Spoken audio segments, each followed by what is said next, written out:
Psalm 6, 8 through 10, 14, 16, 19, and 21.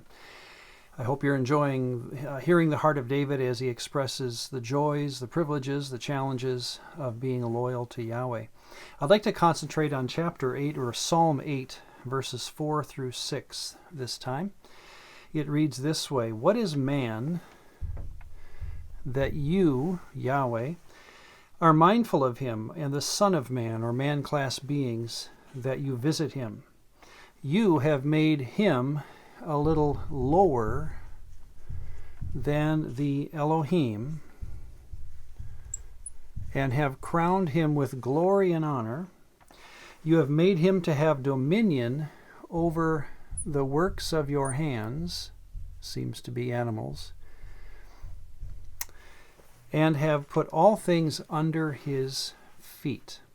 What's interesting about this passage, and I think very helpful, it clarifies, even solidifies a lot of the things we've been learning all the way from Genesis 1, and we will notice all the way through the end of the New Testament, which, by the way, in Hebrews chapter 2, this passage is quoted because the argument is that Jesus makes the journey from this level, the creator level of existence, all the way down to the human level, in order to bring man to glory.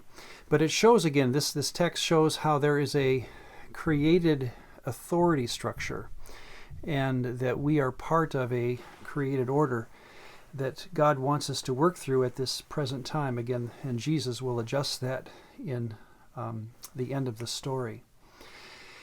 Well, this also explains for me especially, and I trust for you as I explain it, a couple of things. Number one would be the absolute assurance that created Elohim exist. I mean, they're right there in the text. Again, here's how the verse goes. "You have made him a little lower," and that word just is the standard word for below. "You have made man a little lower than Elohim." So it's pretty hard to say Elohim don't exist if we are created below them. So if anyone ever says, "I doubt that gods that created gods exist," we'll just show them Psalm 8:5. Seems to be very clear. And one other thing, and I'm going to take the rest of the time to show this, and this is going to get kind of confusing, so I'll give it my best shot. I have never used the word angel in our time together, and I hope I never will, because in a word, I don't believe angels exist. Let me show you why that is. I believe gods exist, but not angels. Let's just clarify the terms we, again, have.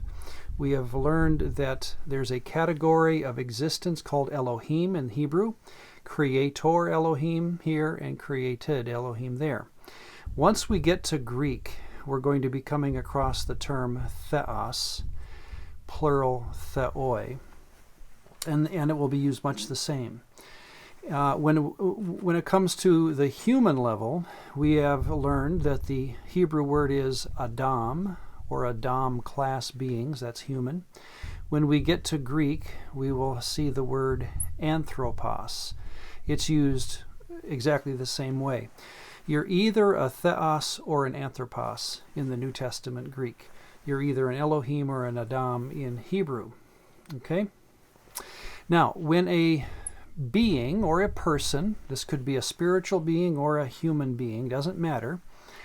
This is very common in both testaments. When a person is a messenger, they have a message to give to someone. In other words, let's review. This is what you are. I am someone. He is something. This is on the level of doing something. It's a functional term. When a being, either of these categories, brings a message to someone, again, we have two terms for this. One is in Hebrew, M-A-L-A-K, malak, and in Greek, we know the term to be angelos. Angelos. Okay? Very commonly used, again, for human messengers especially. Saul sending a message to David, a malak. Timothy sending a message to Paul in the New Testament. The word angelos is used. So again, it's a very physical term. Okay? Well, where are angels in this story? Well, in a word, they don't exist.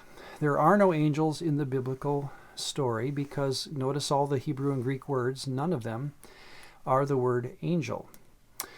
Well, where do angels come from? Well, what happens in the story of time, really, not the Bible, but once we get out of the Bible, in the 1300s, when the Bible is being translated from Latin into English, the English words that are being used in the Bible, sometimes you'll see English words that just appear for the first time out of nowhere. Baptizo turns into baptize. We'll talk about that later. Some words just appear for the first time because the English writer didn't have a good word. Or chose, frankly, to use a new word or invent an English word to give the idea behind a Greek or Hebrew word. Well, what happens in the 1300s is the sounds, the phonetic sound of angel is lifted off this Greek term and given status as a being. Okay? Angels were invented in the 1300s in the English language and then retrofitted back into the Bible at various places, really at the whim of the writer or of the translation. Here is one point to be made in conclusion.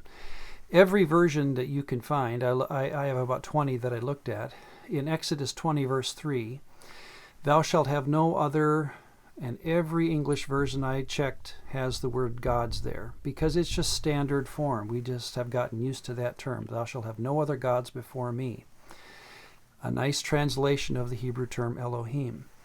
I checked on Psalm 8:5, all 20 versions. Elohim is the word used. Not one version in English wants to put the word gods in Psalm 8:5.